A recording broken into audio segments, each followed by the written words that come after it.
ये जगह वाराणसी के पास स्थित एक पवित्र और ऐतिहासिक शहर है।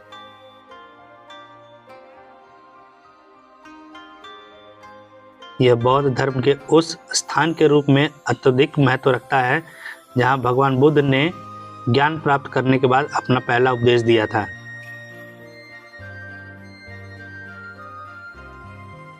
यह एक तीर्थ स्थल और एक प्रमुख पर्यटन स्थल भी है जो दुनिया भर के पर्यटकों को आकर्षित करता है।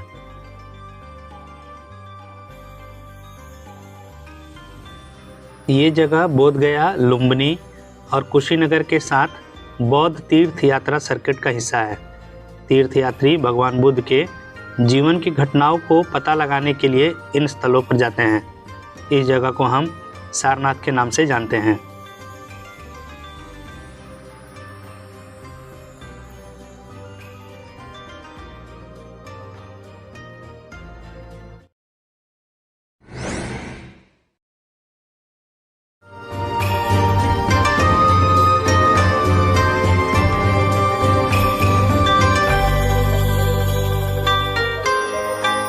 यह एक एग्जवेटेड बुद्धिस्ट र्यून है। 528 बीसी से 1194 एडी तक ये एक बहुत बड़ी बुद्धिस्ट कम्युनिटी हुआ करती थी। 1194 में जब बख्तियार खिलजी यहाँ आया तब उसने इस जगह को तोड़ दिया और बहुत ज़्यादा नुकसान पहुँचाया। 1194 से 1775 तक ये जगह धरती के नीचे दबी रही। उसके बाद जब यहाँ अंग्रेज आए और उन्होंने खुदाई की तब जाकर ये बाहर आए और तब से ये भारत के आर्कियोलॉजिकल सर्वे ऑफ इंडिया के अंदर आता है और वही इनकी देखरेख भी करते हैं।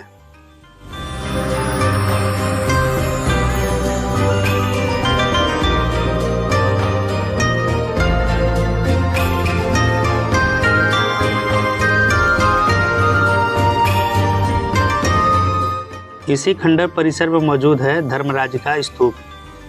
दरअसल धर्मराज का स्तूप वो स्थल है जहां बौद्ध गुरु और तप करने वाले भिक्षुओं को बैठने का स्थल हुआ करता था। यह धर्मराज का स्थल के तौर पर आज भी अपनी पहचान को बरकरार रखे हुए है। ये जो आप मेरे पीछे चबूतरा देख रहे हैं यह है धर्मराज का स्तूप। धर्मराज का स्तूप, आप मेरे पीछे एक और स्तूप देख रहे होंगे वो धम्मेक स्तूप। ठीक उसी तरह ये भी हुआ करता था। पहले बहुत ऊंचा था। पहले क्या मतलब बहुत साल पहले इसको भी उसी की तरह बनाया गया था, धम्मेक स्तूप की तरह। लेकिन अभी क्या है, अभी ये सिर्फ यही अवशेष बचा है। 49 फीट की इसका गोलाकार व्यास है और सोचिए ये कितना ऊंचा होगा। 49 फीट तो इसकी सिर्फ गोलाई है। धम्मेक स्तूप से भी शायद ऊंचा होगा उस समय। फिलहाल इसका अभी कोई डिटेल नहीं है, देखता हूँ मैं, डिटेल कहीं मिलती है तो बताता हूँ। तो ये है धम्मेक स्तूप और इसके अगल बगल और आप भी देख सकते हैं छोटे मोटे जितनी भी चीज़ें हैं यहाँ बैठने के लिए बनी हुई हैं, जहाँ मेडिटेशन पर्पस से ये इस्तेमाल में लाए जाते होंगे। अब सिर्फ अवशेष ही बचे हैं, बाकी सब तो खराब हो ही चुका है। फिलहाल धर्मराज का स्तूप की अब सिर्फ नींव ही दिखती है। कहते हैं सम्राट अशोक ने अपने ज़माने में पहले बने बौद्ध स्तूपों को खुलवाकर बौद्ध धर्म ग्रंथों को एकत्रित किया था और फिर अपने द्वारा विश्व के कई भागों में बनाए हजारों स्तूपों में बांट दिया था। धर्मराज का स्तूप उन्हीं में से एक था। इस स्तूप के चारों ओर परिक्रमा पथ और चारों दिशाओं से इसकी छत पर ले जाने वाली सीढ़ियां प्रमुख थीं।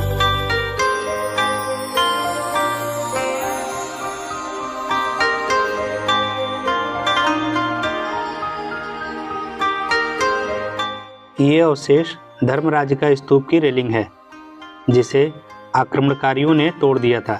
उसके अवशेष आज भी धर्मराज का स्तूप के ठीक बगल में मौजूद हैं।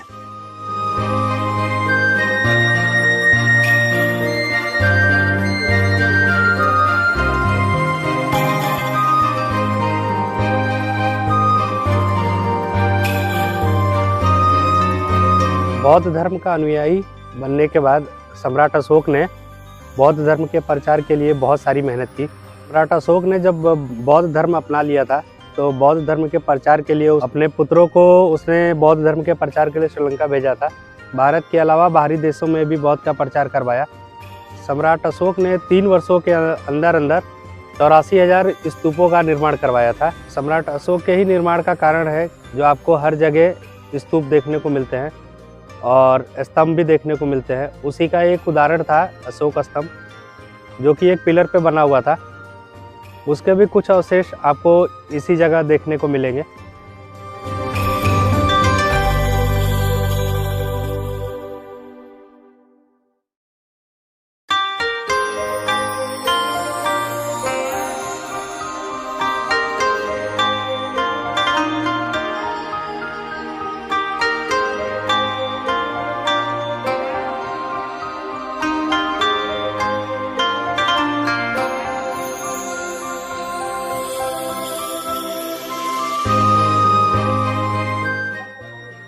ये वो पिलर के अवशेष हैं जिस पर कभी हमारा राष्ट्र चिन्ह अशोक स्तंभ हुआ करता था। ये टूटा हुआ पिलर यहाँ आपको 5 भागों में देखने को मिलता है। सम्राट अशोक ने अपने जीवन काल में कई स्तंभों का निर्माण कराया। उन्हीं में से एक ये है जिसको हम लोग अशोक स्तंभ के नाम से जानते हैं। दरअसल इसका निर्माण अशोक ने करवाया था, इसलिए इसको अशोक स्तंभ कहा जाता है। यह चुनार के बलुआ पत्थर के लगभग 45 फुट लंबे पत्थर का बना हुआ है। धरती में गड़े हुए आधार को अगर छोड़ दें तो इसका दंड गोलाकार है, जो ऊपर की ओर पतला होता जाता है। इस लोहे से आकार के सबसे ऊपरी क्रम में एक उल्टा कमल बना हुआ था। इस पिलर के ऊपरी शीर्ष पर 4 सिंह की मूर्तियां हैं, जो पीठ के तरफ से एक दूसरे से जुड़ी हुई हैं। इन चारों के बीच करीब एक छोटा सा दंड था, जो 32 तीलियों वाले धर्म चक्र को धारण करता था, जो भगवान बुद्ध के 32 महापुरुष लक्षणों के प्रतीक का स्वरूप था। इस स्तंभ का निचला भाग अपने मूल स्थान पर है, जो कि टूटा हुआ है। शेष भाग संग्रहालय में रखा गया है। चक्र रहित 4 शेरों वाला भाग ही आज भारत का राज्य चिन्ह है। ये जो भी आपको छोटे छोटे दिखते हैं ना, जो बैठने टाइप चबूतरा टाइप है, ये 2 तरीके के होते थे। एक होता था मेडिटेशन के लिए और दूसरा होता था प्रेयर के लिए। तो प्रेयर वाले अलग बने हुए हैं और मेडिटेशन वाले अलग हैं। यहाँ जो हम लोग देखने आए हैं, यहाँ पे क्या है, यहाँ पे विहार 4-5 विहार हैं, 2 स्तूप हैं और मंदिर है। और आर्कियोलॉजिकल साइट जो है वो बगल में है, म्यूजियम मतलब वो बगल में है। चाहिए इसको थोड़ा बहुत और घूमते हैं, फिर देखते हैं।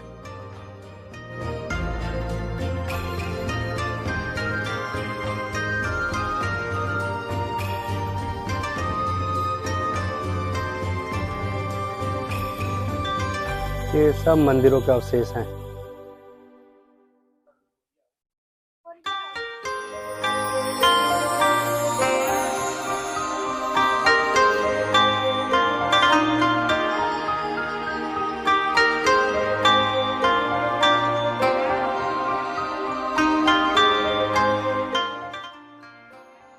ये वो जगह है जहाँ यहाँ का मेन मंदिर हुआ करता था, जिसे उस समय मूलगंध कुटी के नाम से जाना जाता था।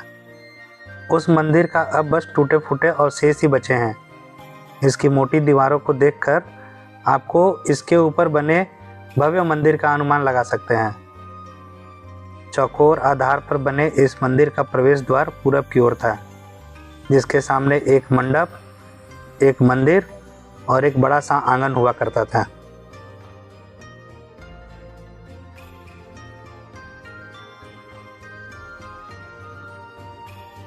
इधर है मनौती स्तूपों का समूह और वो उधर सामने कहीं बना हुआ है।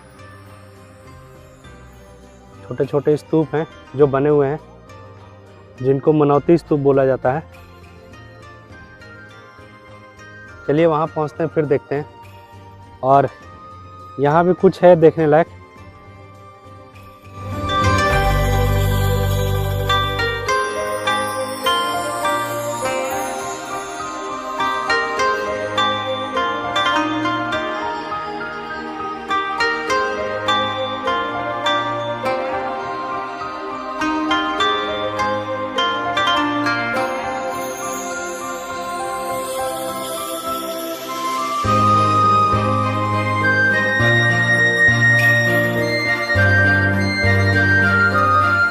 अभी आप मेरे पीछे जो स्तूप देख रहे हैं, इसे धमेक स्तूप बोलते हैं।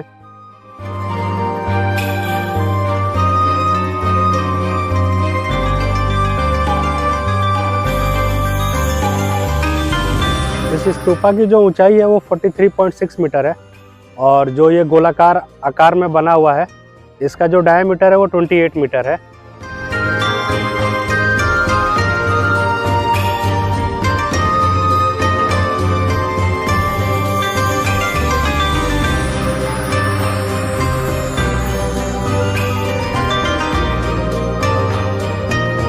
इस पार्क में बौद्ध धर्म से रिलेटेड बहुत सारी चीज़ें हैं, बहुत सारे मॉन्यूमेंट के अवशेष हैं, मंदिरों के अवशेष हैं, अशोका पिलर है, अशोका पिलर के अवशेष हैं और बहुत सारे छोटे मोटे मठ जो बने हुए थे या जो धार्मिक कार्यक्रमों के लिए इस्तेमाल किए जाते होंगे, जैसे पहले मेडिटेशन के लिए इस्तेमाल किया जाता होगा और पढ़ाई लिखाई के लिए बने होंगे, वो सब के अवशेष यहीं पे मौजूद हैं।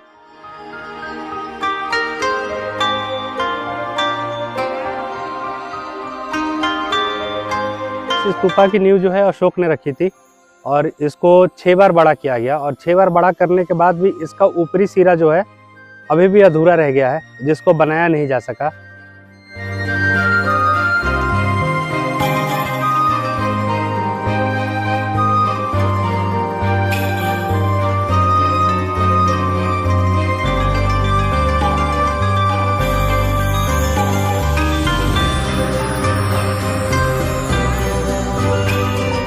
ये स्तूप जहाँ बना हुआ है और जब इसकी नींव अशोक ने रखी थी, उसके पहले यहाँ पे और भी बहुत सारे स्तूप बने हुए थे, तो उन सब संरचनाओं को हटाकर इस स्तूप का निर्माण कराया गया था।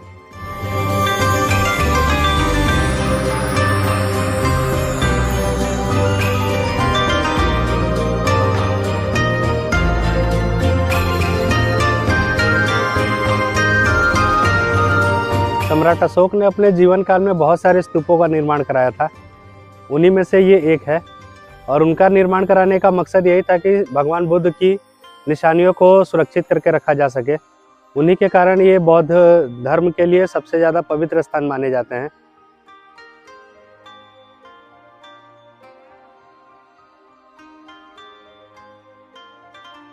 इसमें नीचे की संरचना देखेंगे तो पत्थरों से बना हुआ है और उसके ऊपर किसी चीज़ की लिखावट है। चारों तरफ गोलाकार बना हुआ है और गोलाकार बनते हुए ये ऊपर चला जाता है ऐसे, और ऊपर जो है वो ईंट से बना हुआ है और ऊपर जो ईंट है वो झड़ गई है, यानी समय के हिसाब से वो थोड़ी थोड़ी ख़राब होती चली गई है, लेकिन जो नीचे का पोर्शन है अभी भी बहुत ज़्यादा मजबूत है और करीब 8 से 9 इंच मोटे पत्थरों से बना हुआ है। तो नीचे वाली जो संरचना है अभी भी मजबूत है और ऊपर वाली जो है वो थोड़ी थोड़ी और ख़राब होने लगी है। ऊपर ईंटों से बना हुआ है और नीचे जो है वो पत्थरों से बना हुआ है।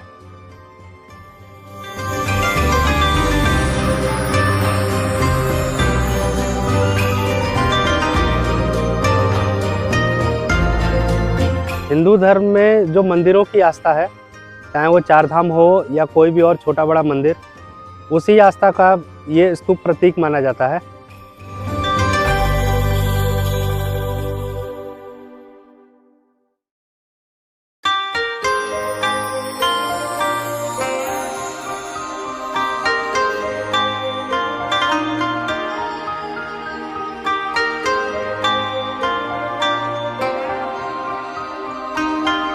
फाइनली सारनाथ घूमना हो गया।